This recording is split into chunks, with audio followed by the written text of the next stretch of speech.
saja saya di sini akan menjelaskan materi tentang perencanaan pesan-pesan bisnis secara umum. Perencanaan bisnis merupakan satu langkah strategis bagi pencapaian tujuan suatu organisasi secara menyeluruh. Pesan-pesan bisnis yang terencana dengan baik mempermudah pencapaian tujuan komunikasi. Perencanaan pesan bisnis adalah proses komposisi penyusunan pesan bisnis. Proses itu sendiri terdiri dari perencanaan tujuan audiens, ide, dan saluran. Tujuan dari perencanaan bisnis harus dievaluasi. Apakah tujuan realistis, tepat waktu, dan dapat diterima? Tujuan juga harus diuji apakah sesuai dengan kemampuan, ketepatan waktu, orang, dan selaras dengan tujuan organisasi. Untuk membuat perencanaan bisnis yang baik, komunikator perlu melakukan analisis audiens. Caranya dengan membagikan profil audiens dan menganalisa pemuasan konsumen. Untuk pemuasan audiens, komunikator perlu mengetahui kebutuhan audiens. Pemuasan juga dapat dilakukan dengan cara motivasional, dengan pendekatan argumentasi, rasional, dan emosi audiens. Pemuasan emosional dilakukan untuk mengubah perilaku audiens. Akan tetapi ada hambatan, yaitu audiens cenderung tidak mau berubah untuk hal yang baru. Dalam seleksi saluran perlu dipertimbangkan beberapa hal penting, yaitu tingkat kepentingan, formalitas, kompleksitas, kerahasiaan, emosi, biaya, dan harapan audiens. Bentuk saluran lisan adalah percakapan, wawancara, diskusi, seminar, lokakarya, pelatihan, pidato, dan presentasi. Lanjut, kita akan masuk di pemahaman proses komposisi. Yang pertama tuh ada perencanaan. Dalam fase perencanaan, dipikirkan hal-hal yang cukup mendasar, seperti yang akan menerima pesan, ide pokok, pesan-pesan yang akan disampaikan, dan saluran media yang akan digunakan untuk menyampaikan pesan. Yang kedua, komposisi. Komposisi erat kaitannya dengan penyusunan atau pengaturan kata-kata, kalimat, dan paragraf. Hal ini menggunakan kata-kata yang sederhana, mudah dipahami, dimengerti, dan dilaksanakan oleh si penerima. Yang ketiga, ada revisi. Setelah ide dituangkan dalam kata-kata, kalimat, dan paragraf, perhatikan apakah kata-kata itu telah diekspresikan dengan benar. Seluruh maksud isi dan pesan harus ditelaah kembali, apakah sesuai dengan apa yang direncanakan sebelumnya apa tidak. Dalam merencanakan suatu pesan bisnis, ada beberapa tahapan yang harus dilakukan. Yang pertama, mengapa tujuan itu harus jelas? Di sini, dengan tujuan yang jelas, maka akan membantu pengambilan beberapa keputusan. Yang pertama, keputusan untuk meneruskan pesan. Yang kedua, keputusan untuk menanggapi audiens. Yang ketiga, keputusan untuk menentukan isi. Dan yang keempat, keputusan untuk menetapkan saluran atau media. Kita lanjut di tujuan komunikasi bisnis. Secara umum ada 3 tujuan komunikasi bisnis. Yang pertama, memberi informasi. Yang kedua, persuasi. Dan yang ketiga, kolaborasi. Analisis audiens. Setelah komunikasi tersebut telah memiliki maksud dan tujuan yang jelas, langkah selanjutnya adalah memperhatikan audiens yang akan dihadapi. Siapa mereka, bagaimana sikap mereka, dan apa mereka ketahui. 1. Cara mengembangkan profil audiens. Beberapa jumlah dan bagaimana komposisi audiens. Audiens dalam jumlah besar tentu saja akan menunjukkan perilaku yang berbeda dengan audiens yang berjumlah sedikit. Sehingga untuk menghadapi diperlukan teknik komunikasi yang berbeda pula.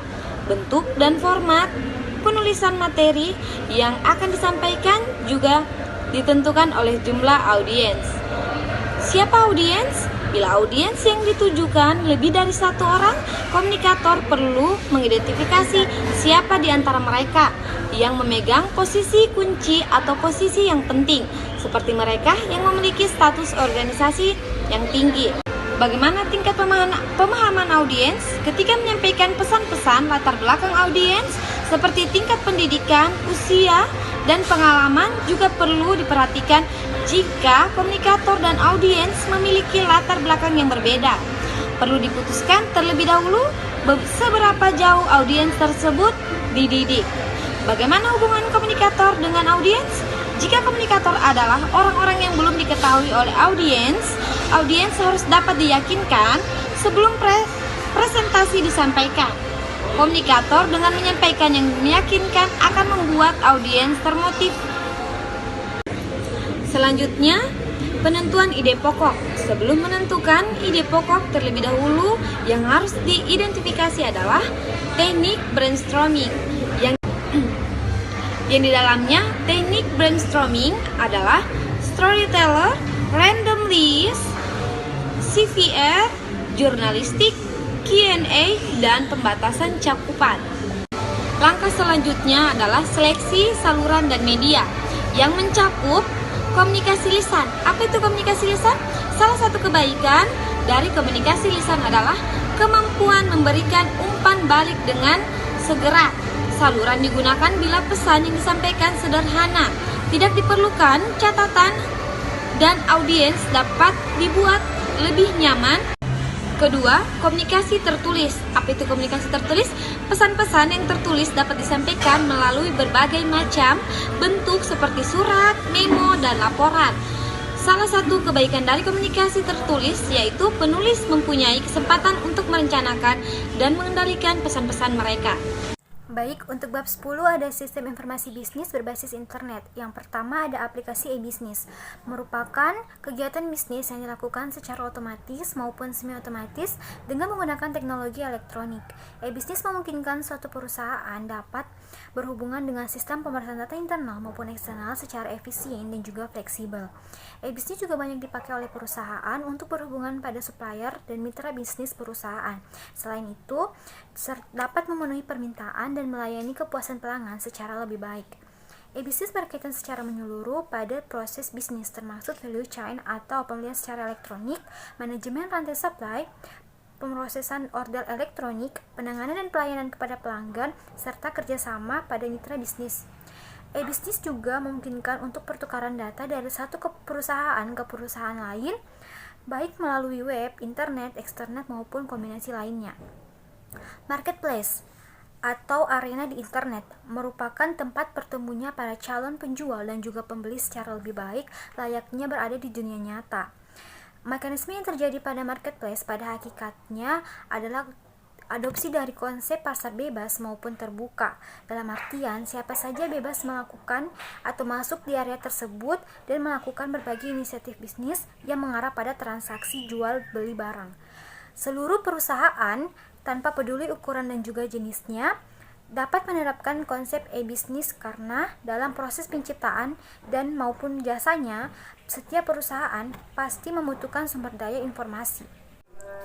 Baik, untuk yang kedua ada terminologi e-bisnis. Pengguna sehari-hari e-bisnis tidak hanya menyangkut pada perdagangan elektronik atau e-commerce saja. Dalam hal ini, e-commerce lebih merupakan subbagian dari e-bisnis, sedangkan e-bisnis sendiri meliputi bagian dari fungsi dan kegiatan bisnis yang menggunakan data elektronik, termasuk pasaran internet. Sebagian dari e-bisnis, e-commerce lebih berfokus pada kegiatan transaksi lewat internet. Begitu banyak definisi e-bisnis yang terdapat dalam literatur dan internet. Yang pertama ada e-bisnis adalah praktik, pelaksana, dan pengelola proses bisnis utama. Kedua, bisnis meliputi semua hal yang harus dilakukan menggunakan teknologi informasi dan juga komunikasi untuk melakukan kegiatan bisnis antar organisasi maupun organisasi ke konsumen. Ketiga, pengguna internet dan teknologi digital lainnya untuk komunikasi, koordinasi, dan juga manajemen organisasi. Keempat, e-bisnis yang berkaitan dengan penggunaan teknologi internet untuk melakukan transformasi proses bisnis yang dilakukan. Yang ketiga ada keuntungan e-bisnis. Dalam mengimplementasikan konsep e-bisnis, terlihat jelas bahwa untuk meraih keunggulan lebih mudah daripada mempertahankannya. Secara teoris, hal tersebut dapat dijelaskan melalui karakteristik. Yang pertama pada level operasional yang terjadi dalam e-bisnis, seperti restrukturisasi dan juga redistribusi dari bit-bit digital, sehingga mudah sekali bagi perusahaan untuk meniru model bisnis dari perusahaan lain yang sudah sukses. Kedua, berbeda dengan bisnis konvensional di mana biasanya sebuah kantor beroperasi 8 jam sehari. Di dalam e-bisnis, perusahaan harus mampu melayani pelanggan selama 7 hari seminggu dalam 24 jam sehari. Jika tidak, kompetitor akan mudah menyaingi perusahaan terkait. Selanjutnya, Berjuta-juta individu dapat berinteraksi dan berjuta-juta perusahaan yang terkoneksi di internet sehingga sangat mudah bagi mereka untuk berpindah perusahaan dengan biaya yang sangat murah. Ada fenomena jejaring memaksakan perusahaan untuk bekerja sama dengan berbagai mitra bisnis untuk menawarkan produk atau jasa secara kompetitif. Dengan demikian, kontrol kualitas, harga dan kecepatannya tidak berada dalam kontrol perusahaan.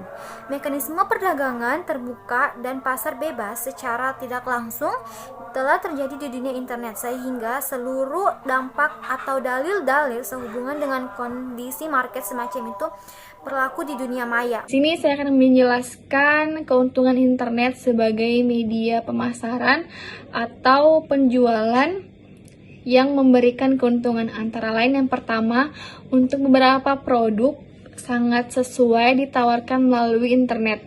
Yang kedua, harga lebih murah, mengingat jika kita membuka outlet atau cabang untuk membuka usaha daripada kita membuat situs internet. Dan yang ketiga, internet merupakan media promosi yang harganya relatif lebih terjangkau dan lebih murah. Dan yang keempat, pembelian melalui internet dapat dikontrol oleh perusahaan sehingga barangnya akan sampai ke pemesanan. Berbeda dengan transaksi perdagangan biasa, transaksi e-commerce memiliki beberapa karakteristik yang berbeda. Antara lain yang pertama, transaksi tanpa batas. Sebelum di era internet, beberapa batas-batas geografi menjadi penghalang buat perusahaan atau individu yang ingin go internasional, sehingga hanya perusahaan atau individu yang bermodal besar yang bisa go internasional ke luar negeri. Sering berjalannya waktu internasional, cukup dengan mengunggah di situs internet saja sudah bisa barangnya pastinya dilihat di seluruh dunia melalui internet. Dan yang kedua, transaksi anonim. Para penjual dan pembeli dalam internet itu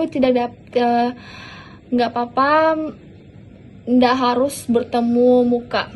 Yang jelas, penjual tidak memerlukan nama dari pembeli sepanjang pembayarannya telah diotorisasi oleh penyedia layanan sistem pembayaran yang ditentukan, pada umumnya dengan kartu kredit. Dan yang ketiga, produk digital dan non-digital. Produk-produk digital seperti software komputer, musik, dan produk yang lain bersifat digital dapat dipasarkan melalui internet dengan cara mendownload secara elektronik. Dan yang keempat, produk barang tak berwujud. Banyak perusahaan yang bergerak di bidang e-commerce menawarkan barang tak berwujud, yaitu intangible seperti data, software, dan ide-ide yang dijual melalui internet.